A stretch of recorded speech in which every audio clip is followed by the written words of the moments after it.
Hello again and welcome to another 140k Imperial Guard Tactics video. Now before we get into today's video, I'd like to say a huge thank you to James Vigor for sending in some more pictures of his red Imperial Guard. I love the colour scheme of these guys. That deep, bright, vibrant red just looks so good. Looks like hot, warm lava that you could go swimming in. It's so good. So massive thank you for sending in these pictures, James.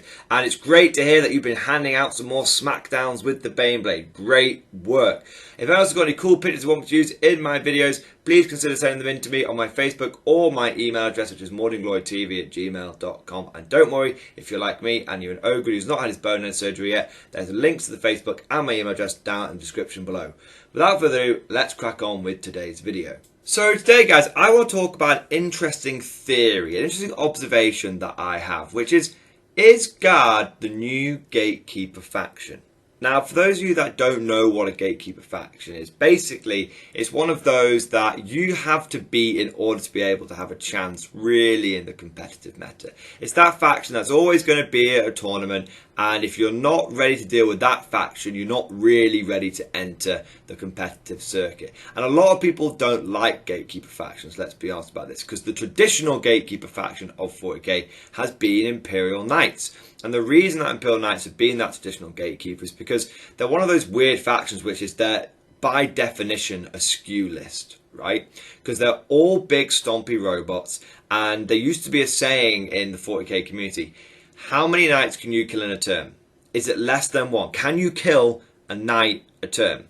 If you can't, then you need to go back to the drawing board. Your list isn't good enough. And I feel like Guard may have somewhat become the new Gatekeeper faction. Another defining trait of a Gatekeeper faction is they rarely win an event. They can win events, don't get me wrong, they're still very, very strong, but they rarely win an event. They're more about if they more dominate mid-tables, and there are some factions which will still be able to breeze past them relatively easily, but for other factions facing off against a Gatekeeper army, a Gatekeeper faction, can be somewhat oppressive. They are the gatekeepers. They are the ones that basically decide if you're able to beat me, you can go on and win the top tables. If you're not able to beat me, then you are going to end up down below, because we are guarding the gates of the top tier, the top tables.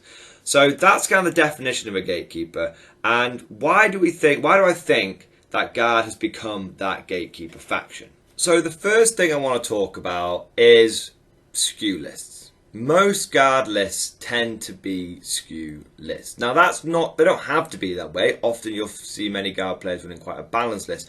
But more often than not, you will see players running a skew list.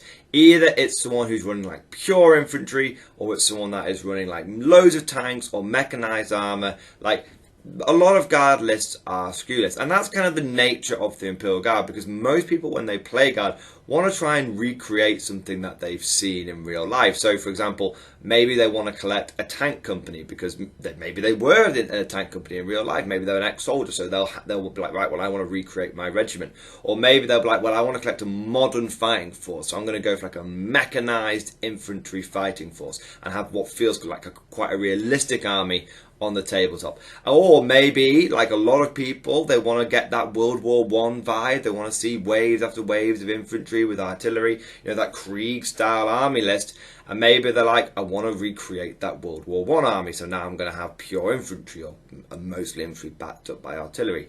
By their very nature, a lot of Guard lists tend to be skew lists. And that means if you're not a faction that can breeze through any kind of list, be it skew or not, you're going to struggle. And so there is this kind of ceiling, this kind of barrier, this gate that you need to be able to pass through. And if you can't, then you're going to struggle to get to the top tables. For example, you might have a really strong Death Guard list. It can take on any other kind of like normal list in the game, not a problem whatsoever.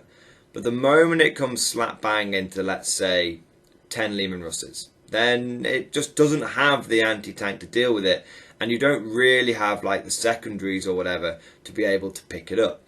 And that's kind of like the nature of a Gatekeeper. Either if you can't batter through it and you don't have the secondaries to to keep you going, then you're not going to be able to get past it, and you're not going to get past it to the top table, to winning the event. But then there are those other factions which they can either take on anything, like Tyranids. They'll just be like, I'm just going to batter everything left, right, and I don't care if you brought 10 Baneblades, I'm still going to batter my way through them. Or it's those factions which, like Sisters at the moment, who can just be like, well, I'm going to score 40 secondary points, and there's nothing you can do to interact with me. Nothing. I'm just going to score those. So you just might as well not roll any dice, guard player, because I'm just going to score everything that I need to score to just go past you anyway, even if I lose 99% of my army. And so there's those kinds of factions which can just sort of go straight past the Gatekeeper, give them a nod on the way in, the Gatekeeper gives them a nod on the way in, and that's fine. And that's kind of where guard is right now.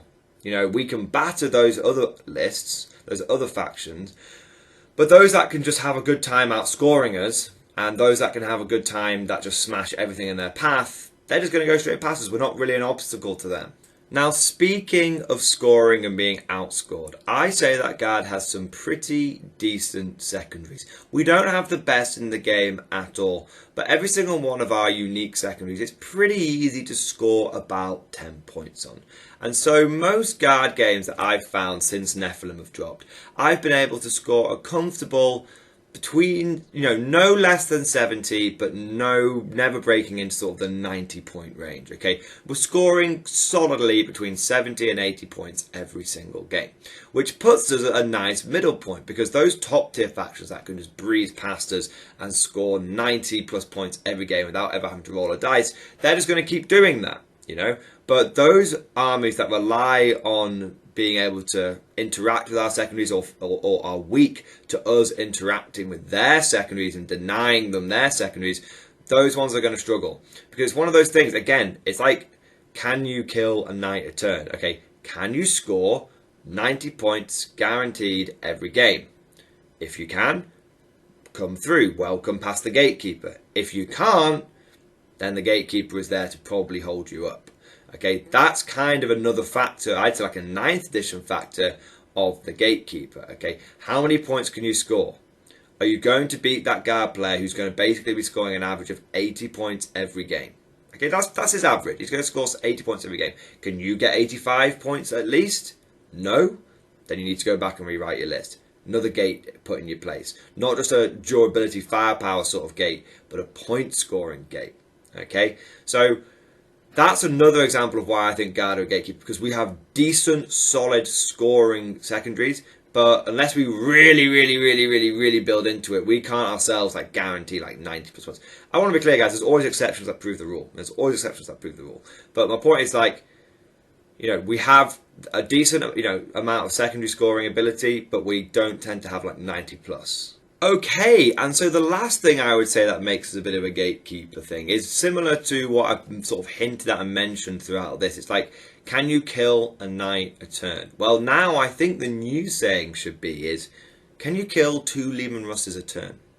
If you can't kill 2 Leman Russes a turn, you might need to go back to the drawing board. If you don't have the ability to just score like 90 points every game, If you're a faction that relies on killing stuff to win games, well, can you kill 2 Leman Russes a turn? No. Well, then back to the drawing board with you, because you ain't got the secondaries to pick up the slack. It's another example of gatekeeping there as well. And another sort of example is when it comes down to like killing and firepower and all that kind of stuff, is another example of a Gatekeeper list is that it tends to be able to like outshoot you, so you have to be able to outplay it. I mean, think of knights. They go around, they stomp, they smash, they kill things, but they don't tend to score massively when it comes to like secondaries and missions. They win by smashing the opponent. And I think this is another example of gatekeeping where I'd say it comes down to like player knowledge or player skill, where a lot of newer players or players who are sort of familiar with just being able to batter guard to one side are having a tough time going into guard at the moment, because it's like, you can't just win the firefight against guard anymore. Guard's main thing at the moment is that we kind of kill stuff fine. We're good at killing stuff. Every game that I go into with my guard, I win the firefight pretty easily now, because my tanks are always around and I've got good firepower, good decent AP under martial cancer and all that kind of good stuff. So we kind of win the firefight. And so a lot of less experienced or less skillful players will inevitably try and fight, because it's a war game at the end of the day, so it feels right when you're killing stuff, okay? So they'll try and fight the guard, they'll try and batter the guard down that way, and that's actually a mistake for a lot of factions. You don't want to try and outkill the guard, because all you're going to do is bounce off the thick armour, and they're just going to blow you to pieces, okay? So that's an example of another way, and sort of another example of gatekeeping, which isn't down to like rules or secondaries or anything like that. It's down to like player knowledge and player skill. Those players who are really keyed up to the meta, who are tournament winners, will be able to look at a guard list and go, okay, I need to outscore this. I can't get tunnel vision. I can't get drawn into trying to kill it. I can lose 95% of my army and still win, and that's fine. That's what I need to do. And so that's another example of gatekeeping, where there's a faction that is relatively easy for the gatekeeper to run, but it takes a relative high amount of knowledge or skill or experience to be able to identify what this list is going to do and how you counter it, how you beat it, and what you don't want to engage on it and what you do want to engage on it. So that's what I would say is another example of kind of like how the Guard have become a gatekeeper, because I would say that Guard are now a relatively simplistic faction to run. You know, take your Lehman Russes, take some decent secondaries from the Guard selection, and then batter the shit out of your opponent in the shooting phase. I mean, that's relatively simple, isn't it? That's, you know, like simple as, you know. So what I would say is it's another example of like gatekeeping, where a Guard player can turn up to an event, semi-optimized list, take that approach. He'll, you know, win half his games, and that'll be fine. There'll be some games he sets up and he's going to have the advantage, and his opponent's going to know it's a bad matchup for them. And there's going to be some games that the Guard player's going to set up and go, okay, yeah, you're running Necrons, you're just going to score 90 points no matter what I do. That's fine, as long as we both acknowledge that's kind of what's going to happen. And we almost cannot worry about this game. And so I'd almost say in a crazy sort of way, you know, it's kind of relatively stress-free running Guard at the moment, which is another example of a gatekeeper faction. You sort of turn up, you have a bit of fun, you win some games, and you go home. I mean, that's great. And that's what it's like with Guard at the moment. You know, when you're facing those armies which you're better than, it's relatively simple. You're like, yeah, I'm just going to shoot you as long as my target priority is on point and I don't tip my eye off the ball when it comes to scoring. I should be all right. And then when you come across those armies, like we said, which can just happily, you know, oh, you're going to score 90 points in your turn. It doesn't in your game. It doesn't really matter. That's fine.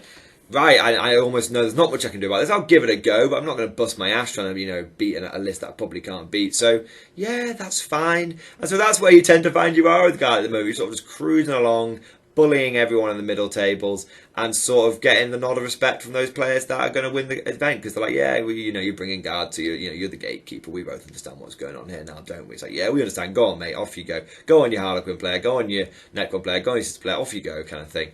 You know, go on by, lad. And then turn around like the custodian traders trying to get through the gate. And you're like, nah, son, sit down. None shall pass, if they're custodians. Anyway, guys, so that's it for today's video. I hope you've enjoyed it. If you have, please consider giving it a like and a subscribe and all that kind of good stuff. Totally honest with you. I know I say it's a video, but it's just, I like being open and honest. Any extra interactivity you can give this video, be it a like, be it a comment, be it a subscribe, massively boosts it on the YouTube algorithm, which is obviously really, really helpful for me now that this is my full-time gig. So if you can consider doing any of those things, I'd be really, really grateful. So if you've really enjoyed today's video, please consider becoming a channel member or Patreon supporter. It is thanks to the channel membership and the patrons that I'm able to do this gig full-time, which is just mind-blowing. So massive thank you to all of my channel members, massive thank you to all of my Patreon supporters. You're all absolutely fantastic people, and I just want to take a moment to say a thank you to all the latest channel members and Patreon. So massive thank you to Matt Kelly, Blake Chambers, Peter, Derek Butts, Diesel Fox, Montrez Inferno, Braden, Darren Prong, Diego Jimenez, Gareth, Jonathan Bond, and Matthew Hayat, and Baki and Lau. Massive thank you to all of you guys for becoming channel members. Thank you for doing your part. I also want to say a big thank you to the Patreon supporters as well, the latest ones that have joined up at the platoon commander or officer cadet or any level really. So massive thank you to Garth Vader, Andrew, Papa Vosler, Peter Leonard, Cameron Lincoln, Jimmy Krekin, Nicholas Lewis, and Alexi Mensa. Massive thank you to you guys for becoming patrons. Your ongoing support is very, very appreciated. I also want to take a moment and say a personal, heartfelt thank you to all of the top tier Patreon supporters. These are the people who have gone above and beyond the call of duty, and their level of generosity and support is truly it's just humbling. There's no other way of putting it. So massive thank you to Navy veteran, Alex Dengal, John Stubbs, Nicholas Walsh, Swordfish Trombone, Diesel Fox, Ross Miller, Tom Sutton, and of course, August Varney. Massive thank you to all of you for being signed up at the War Master level, the top tier of Patreon support. I always like to try and do this personal thank you a little bit off the cuff, a little bit unscripted, stream of consciousness, because I want it to come across as genuine. And guys, I just want to say, like, honestly, it's amazing. Your support is life-changing. I don't say that lightly. It's not just a platitude. It really does make a massive difference. So, massive thank you, guys. A massive thank you to all of my Patreon supporters, all of my channel members, and all of my top tiers. Just massive thank you. You guys are just, every single one of you is incredible. But without further ado, we'll end the video there. Thank you for watching. And of course, as always, I'll see you guys next time.